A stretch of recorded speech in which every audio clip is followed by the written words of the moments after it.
आते हैं बहुत सारे प्लैनेट्स, लेकिन शोबिस वर्ल्ड के स्टार्स रहते हैं एंटरटेनमेंट प्लैनेट में। एंटरटेनमेंट प्लैनेट है वो दुनिया जहां आपको मिलेंगे fashion, art, music, interviews of actor and actresses and latest news of movies.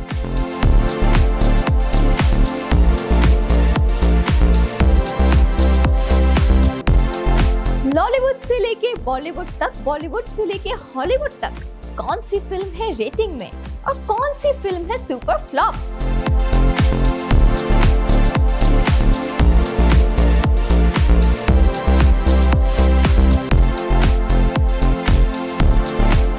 Social media में कौन है इन और कौन है superstar.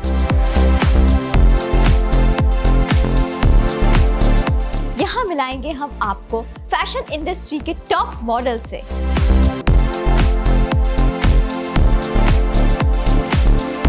So in order to stay tuned, keep watching Entertainment Planet.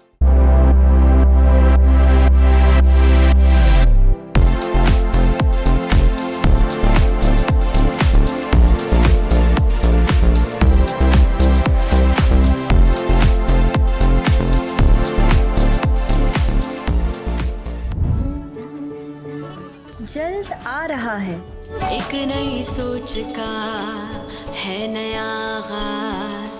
Venus entertainment.